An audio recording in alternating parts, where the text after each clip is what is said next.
Hey, fellow babies, welcome back to Pachter Factor on SIFTD.net. I am Michael Pachter, your host at Michael Pachter on Twitter. You must be following me by now, but if you're not, please do. If you are watching real time on Patreon as a patron, we appreciate it. Thank you for your support. If you are watching on YouTube as a subscriber, thank you. Those two things cost money. So if you don't have any money, but you have an Amazon Prime account or your parents have an Amazon Prime account, open up a Twitch Prime account, you probably already have one, and link it to your Amazon Prime account. You get all sorts of cool stuff anyway, but we get money. So please link those two accounts, and the instructions are in the show description, and then we will get paid, and we'll give you early access. So you'll get this the same time as the paying customers, because we don't really care. We're mercenary. However Shane gets paid is good for me. I'm happy. Today's question from SIFTD from Backbee. I love questions that start with the word unfortunately. Unfortunately, the Nintendo Switch OLED, or Switch Hold, I always thought it just looks like Switch Hold when you look at it. The Nintendo Switch OLED doesn't improve the graphics or Switch games. Go figure. Now that PS5 and Xbox Series consoles are out there, Nintendo's games are falling further and further behind. Go figure.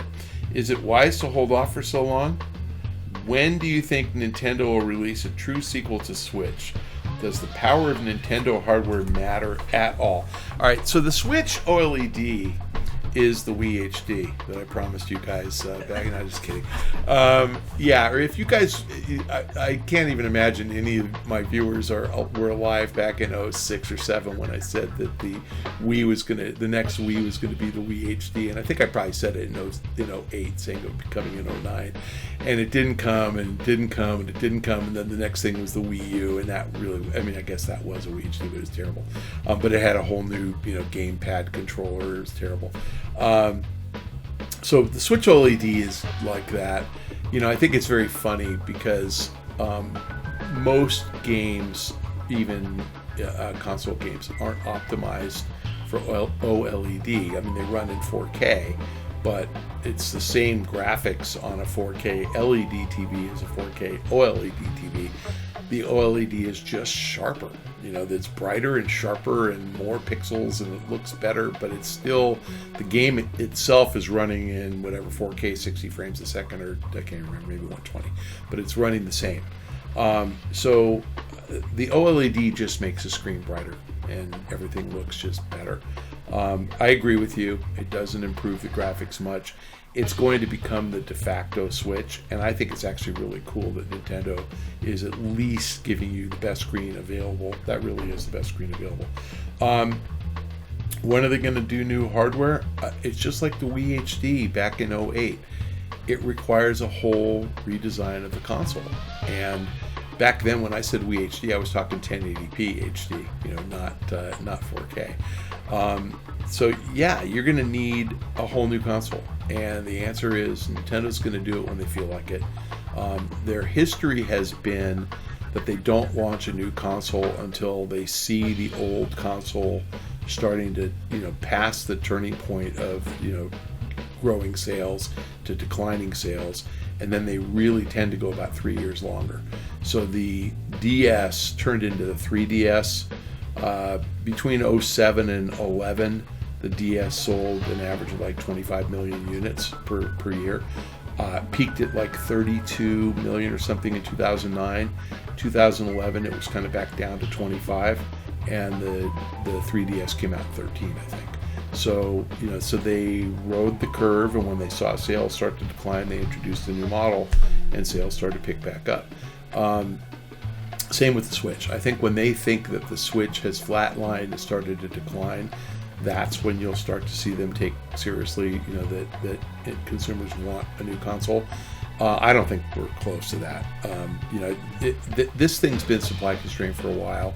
It's going to continue to be supply constrained because of chip shortages and shipping shortages. But, whatever their guide is, I think they sold 28 million last year. They're going to sell 25 million this year. That's artificially constrained. The number could be 30 if there was supply. And so whatever it sells this year, it'll sell the same next year and probably the year after. When they get to the point where that 25 million starts to drop to 22 and 18, that's when you should start expecting them to be talking about a new console. And I don't think that's going to happen in 22 or 23. I think that probably the earliest you're going to see a new console is 24 and more likely 25. So again, not because they can't, they can. It's because they're making so much money making Switches, $300. I mean, what's the OLED? $349. So, the Switch is still $300. It'll drop to $250 likely after Christmas, and once supply and demand kind of get in balance again. And the OLED will become the de facto model at $300, but they're minting money at $300. I mean, they're making that thing costs them less than $150 to make, probably less than $100 to make.